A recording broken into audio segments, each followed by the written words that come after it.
There's 350 planes, and with that overwhelming force, only 6 U.S. aircraft actually got up. Welcome to the Aviation Mentors Podcast, the podcast that takes your dreams of flight and turns it into reality. Sponsored by Strass Financial, financing your flight training. For pilots, by pilots. I'm Brandon Martini, a commercial pilot and flight instructor. And I'm Carson Vasquez, I'm a private pilot.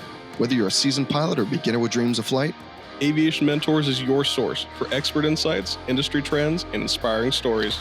So fasten your seatbelts and prepare for this incredible journey through the skies.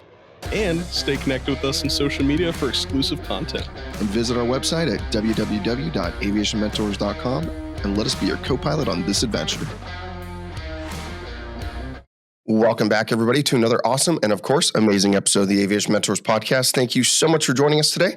Today, we have a different topic, actually. Something a little bit different than we normally have. It wasn't my idea at all. And I was just tired of listening to you talk about yourself. Thanks so much. So we're going to go with the flow today, or at least I'm going with the flow. Carson prepped and got ready for this, and I had no idea up until about 5 minutes ago. Surprise! Surprise for me. Oh, speaking about surprises. What about a surprise? Oh, this podcast topic that we're talking about, total surprise. It was a total surprise on America in 1941. What are we talking about today? Talking about Pearl Harbor. Oh, wow. And why would we be talking about that on an aviation podcast? We're talking about it because it's coming up on anniversary of it, December 7th. And when this podcast comes out, it's going to be the 5th. So I figured it'd be a good timeline to talk about it. There was actually a lot of aviation involved, and we never talk about something, historical and interesting and the big impacts that it had. So I thought it'd be a pretty cool episode to do. Fantastic. Let's get a brief overview. So Pearl Harbor took place on December 7th, 1941, when Japan launched a surprise attack. That's why we said surprise. Surprise. That's awful. I am a terrible dad joke today, especially on a Pearl Harbor. Yeah, I guess that's not in good taste, I guess. But I think we've talked enough about military that everyone knows we love them. It's okay. That is a true story. It's a true story. They launched a surprise attack on the U.S. naval base in Hawaii called Pearl Harbor. In just 2 hours, Japanese aircraft severely damaged Pacific Fleet, sank or crippled multiple battleships, and destroyed hundreds of aircraft on the ground. The attack marked a very looming point. That is a nice word. I like that one. Looming point in world history, bringing the United States into World War II, or II, if you are speaking English today, and forever changing the role of American air power in modern warfare. Yeah, I mean, it's one of the most significant, actually, aviation-driven events in history. The attack just showed just how much air power any country could have and how it could change the course of anything. In this case, it was World War II. It really changed the course of it, and not in a good way for them, as we all know how it turns out. But it was a terrifying attack. And as far as the aviation part goes, there's a lot that we can learn, especially as just general aviation pilots. Situational awareness, communication, readiness, and understanding what your aircraft can actually do. So talking about Pearl Harbor really just helps connect the history of it. And I love history. I'm a history buff. And knowing what your plane can do with modern aviation and seeing what these older planes can do. I mean, I love Warbirds, and actually getting to see some of the planes that were in Pearl Harbor. At least the models that were flying. Mm-hmm. I love it. And I love connecting the past to the present like that. I know. I love history. And that was probably the one class in school that I actually did pretty well with. Did you study for those tests, or did you cram too? I never studied for anything, actually. I never studied nor crammed. I just paid attention in class, and whatever I got. Well, you're here now. So I was a terrible student. I was a decent student, but look at us sitting in chairs next to each other. Exactly. Yeah. What happened there? C's get degrees, baby. C's get degrees. And in both of our case, no degree yet. For you, coming soon. For me, never is going to happen. There's no reason for it for me. My degree is in aviation. Nice. A lot of people actually have aviation degrees, and I think that they might just be offended by what you're saying there. They probably are offended by what I'm saying. So that's stolen valor, I think. Maybe it's stolen valor. But I'm not going to steal any valor of this episode. So the timeline of the attack. I know this is a weird episode because we're talking about war and heinous things done to the American people by the Japanese back then, who hated us. And today, we're great friends. It was really amazing to go into a country, by the way, because I went to Japan last year. Go to a country, and I went to Vietnam the year before that. It's really a trip to go to a country. So you're going to Germany next year? Or? I know, exactly. Maybe I should. Or Iran or Russia. I don't know. I should go somewhere interesting. North Korea, maybe? Yeah. You can do that. Yeah. I think Cuba is a little more realistic. Yeah, Cuba would be nice That'd be pretty cool. Yeah, I think I can do Cuba. But it was really a trip going to these countries where like Americans fought and died at. And now everything's it's normal. Yeah.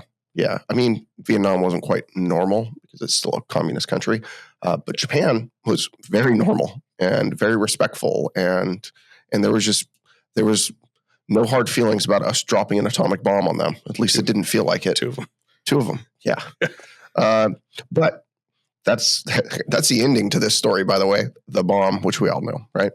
So it began at 7:55 a.m. on December 7th, 1941, which that means it would have been 11 a.m. Pacific or 2 p.m. Eastern time. That's pretty late in the day for the rest of America. Yeah, it was. But Hawaii's, I never think about it, but our whole country spans over six hours of time zone.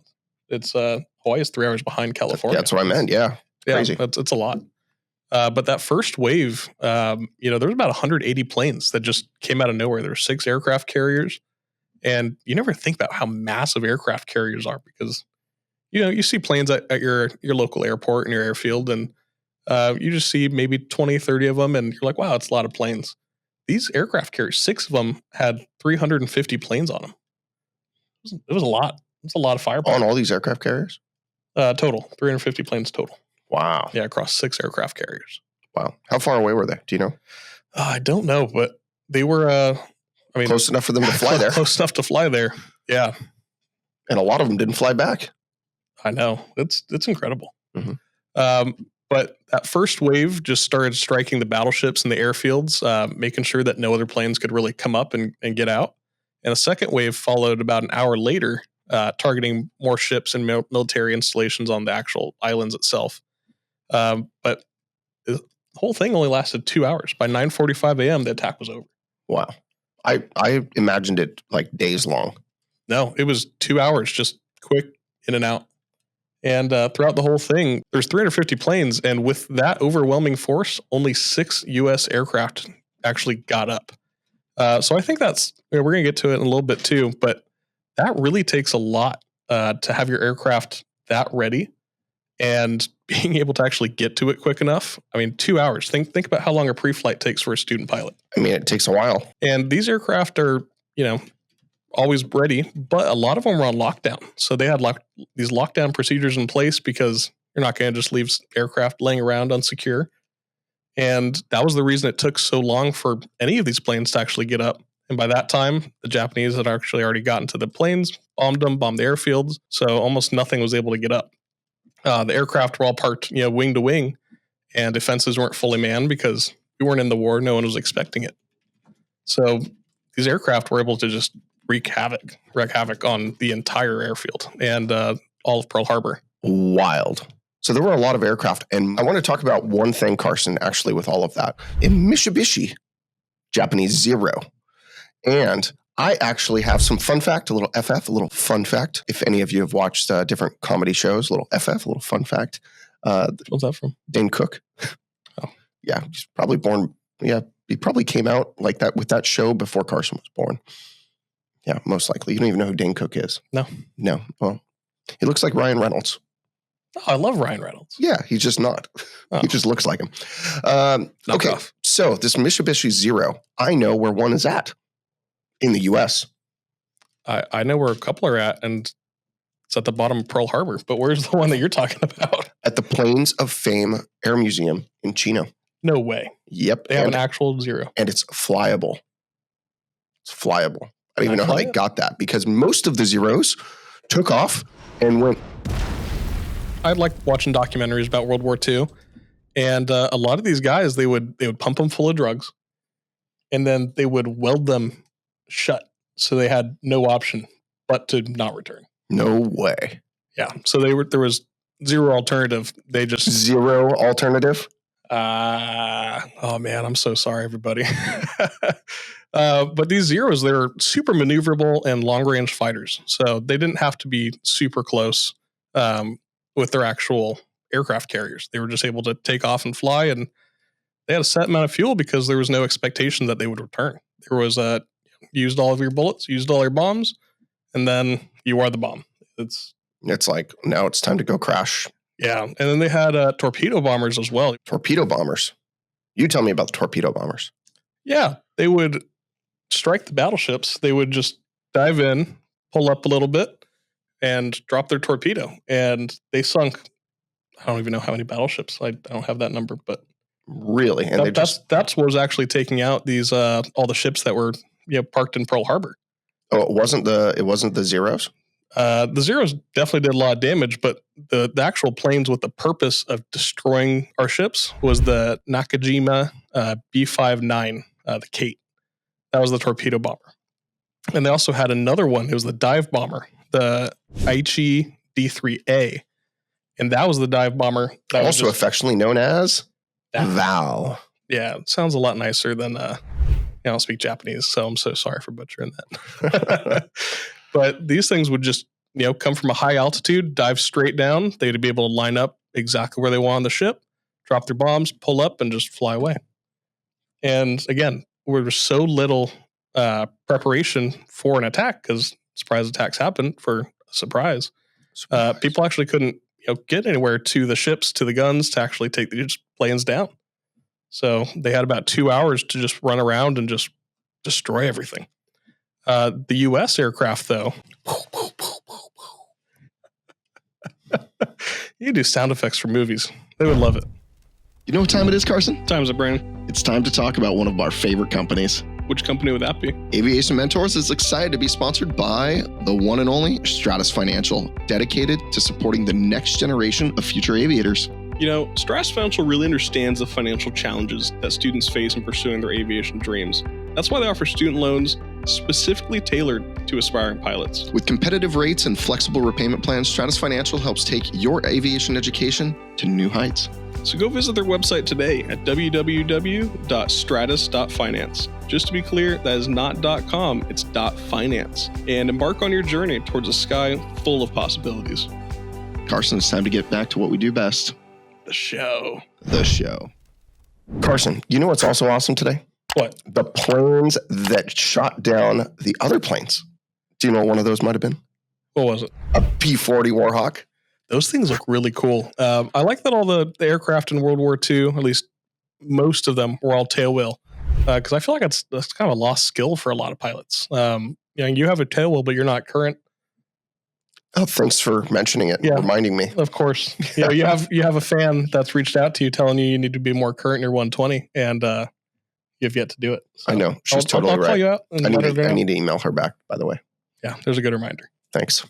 But the P-40 Warhawk was, most associated with the defense. So anytime you see any documentaries, that's the plane that you're going to actually see.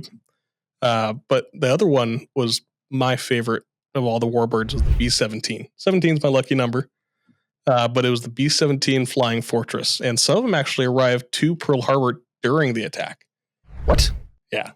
Did they bomb the... No, there wasn't much they could do. There were no bombs there. Yeah, there wasn't much they can do. It was all of their planes, and that's, it's a flying fortress, so it's known for being a fortress. There was guns all over it, but there wasn't much that it could do. So this kind of stayed away for the most part. And the other one was the Douglas SBD Dauntless, and I'm just saying it's not really associated with Pearl Harbor, but it was really key in the Pacific afterward.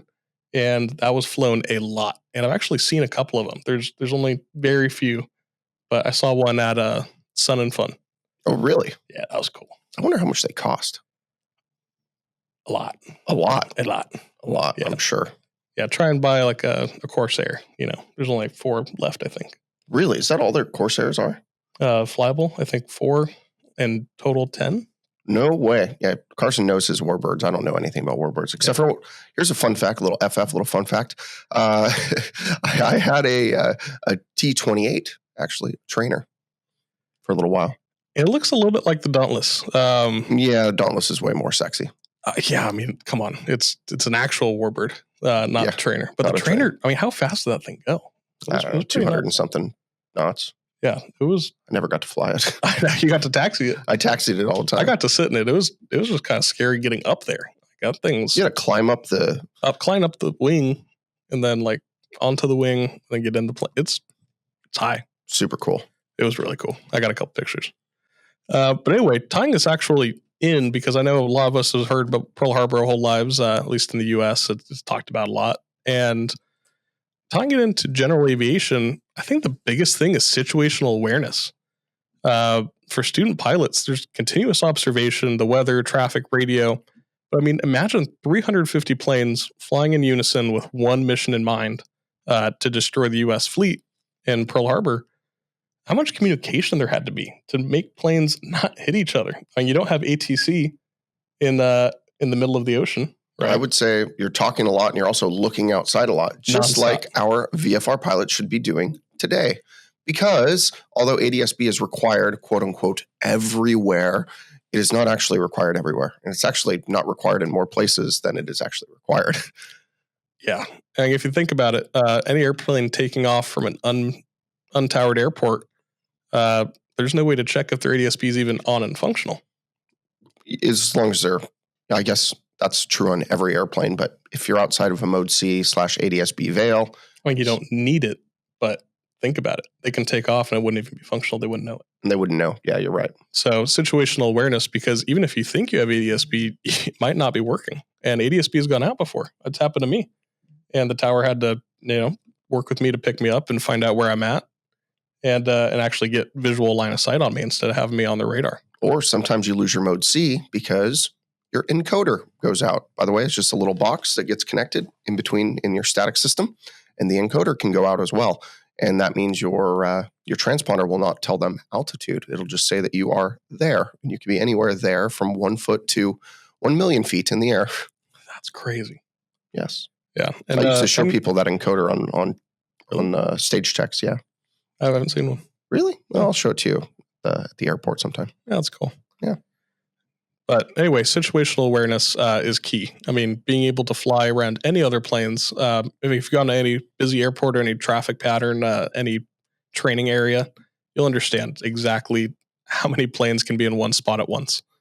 And big part of that is just cross-checking information. You might have them on your iPad on ForeFlight and be able to see where all those planes are at, but actually getting a line of sight on them is key. And that's why, when ATC tells you, hey, there's a plane 9 o'clock, 1 mile out, this altitude, you have to actually tell them that you have them in sight. You can't just say, yep, I have them on my ForeFlight. I see them. Yeah. And some people say, I've got them on the fish finder.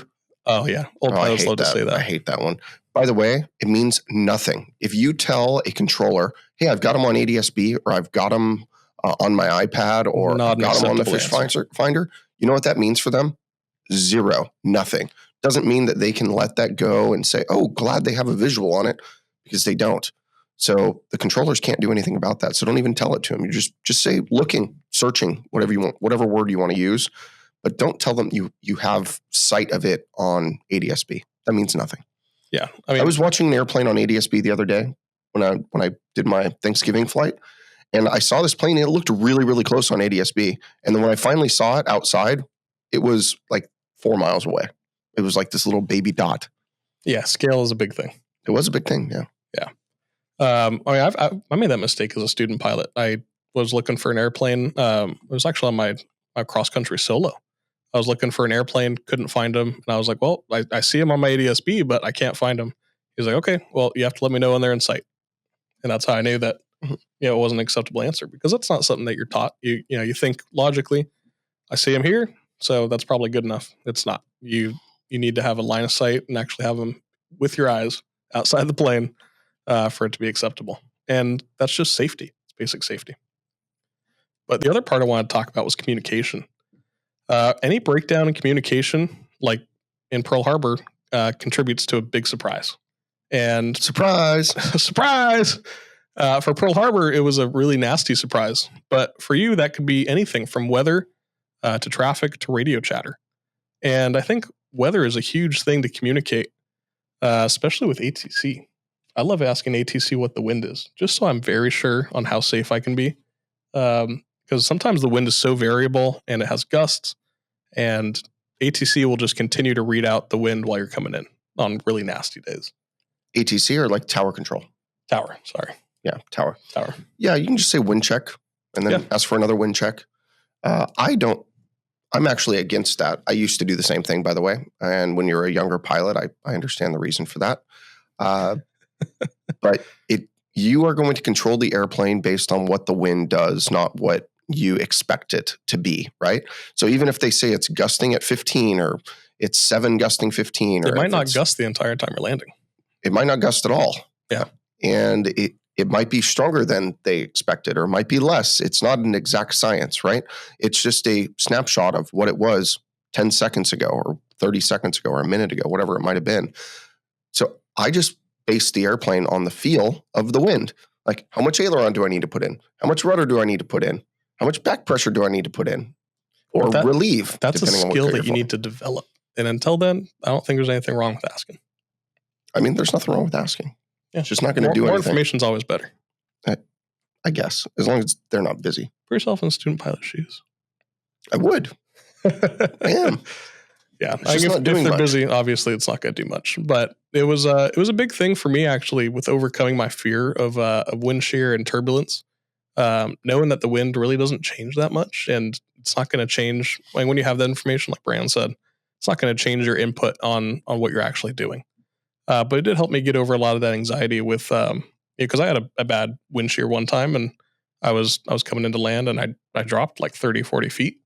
It was scary. I didn't like it.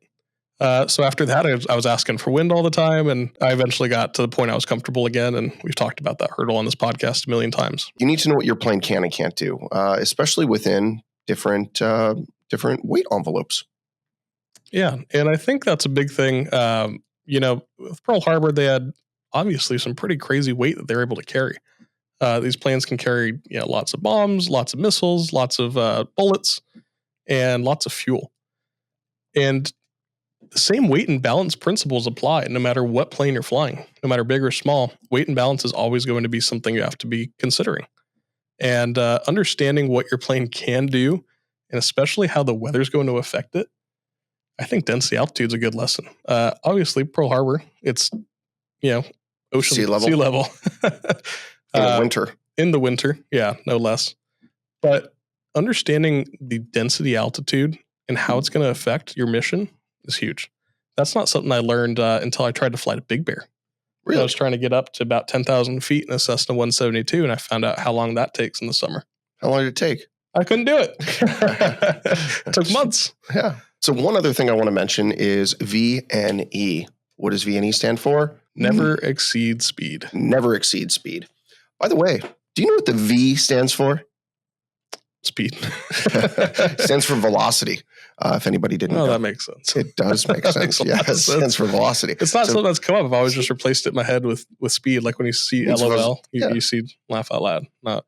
Or if you're really old, you might think it means lots of love. Aww. My mom used to think that.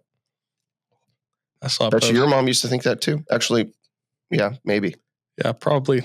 I get a text. Hey, your grandpa died. LOL. Lots of love. Lots of love. Yeah. Say a little different. All right. Now back to this. So VNE, this never exceed speed is really there to keep you extremely safe. And now, granted, most people don't even get into the yellow line. I will if the air is smooth and the aircraft can take it. But I know a lot of people that never even fly in the yellow arc. And most aircraft can't.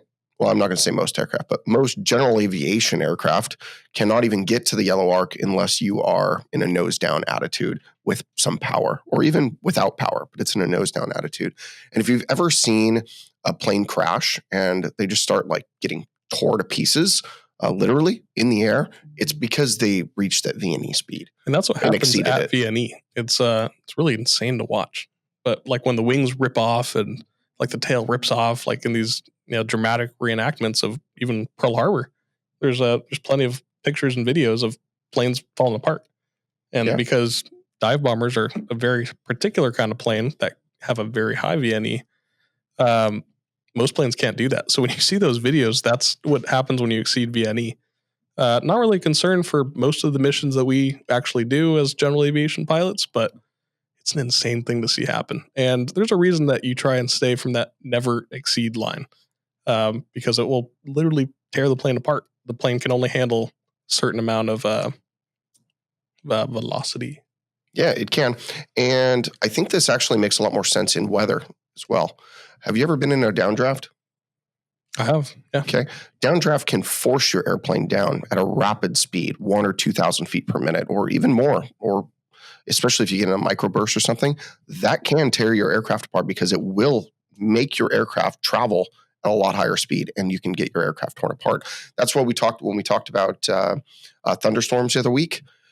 We were kind of referencing some of that type of stuff, and that's what could go really, really wrong. So microbursts are a whole other beast we should talk about at some point. Yeah, we can talk about microbursts at some point Those too. are crazy. And the reason why we stay so far away from them and how airlines have changed their procedures on them, et cetera, due to a crash. I believe that was in Dallas. If it wasn't in Dallas, it was somewhere in Texas. Sounds right. Yeah, we'll do another episode on that at some point soon. But I think it's time to wrap it up for today. Thank you, everyone, for listening to us or watching us. If you're watching us on YouTube, we really, really, really appreciate it. Hope you liked our little history lesson today, along with some of our notes on aviation safety and how it ties to general aviation. Yeah, and I think it was a really cool episode. I like talking about history, and not all the facts are perfect. We're doing this a little bit off of memory, but I love history, and I love the Warbirds section of any air museum, any air show. Seeing like the history flights are incredible just to see how far anything aviation related with technology has happened in 75 years. By the way, they're doing the DC-3 Festival of Lights over Riverside again. That's a really cool thing They to go didn't see. do it last year. They're doing it this year. So if you're in SoCal, you can go do that at Riverside Airport. I would highly recommend getting tickets and going on it. It's not a very long flight. It's 15 minutes, but you get a flight on a DC-3 and go look at Christmas lights from above and fly over the Mission Inn, which is highly decorated and beautiful. Yeah. Go check it out. Two cool things happening at the same time. It's awesome. Exactly. Oh, there was another thing that we missed. I think it was up in Palm Springs, the Air Museum. There was an F-117. Oh, really? Yeah, my dad sent me a video. He was rubbing it in my face because we had plans that day. That sucks. But it was there was some really cool things there, and it led me to a couple other posts, and I went down a rabbit hole. But I think I saw that at AirVenture in 2026, Doc is going to be there. I've seen Doc several times, and Fifi. You saw Fifi? I haven't seen it lately, but I've seen both. I saw Doc on the way to the Pacific Air Show this year. I was wow. on my way to the air show driving, and it was flying over Corona. I think I saw it too. Yeah, that was incredible. Well, cool. Thank you so much again for listening or watching us today. We really appreciate it. If you'd like to reach out to either one of us, you can reach us on our emails. If you don't have it by now, please listen to another episode so you can grab it. One a couple episodes ago, guarantees to have it. If not, reach out to us on LinkedIn. Just look for me, Brandon Martini, or Carson Vasquez. We're the most beautiful ones at the top of the list whenever you search our names. I know Carson's face is like, I don't know about that. I know it's true for me, maybe not for him. Also, don't forget to hit like, follow, subscribe, share all the awesome things you're supposed to do on social media or on YouTube. It really, really, really helps us grow the podcast, and more importantly, helps us help more people in the aviation community. So thank you so much. We really appreciate it. Thank you, everybody. And as we wrap up for the day, remember, we're here to guide you in your aviation journey. So fly safe and enjoy the ride. See you.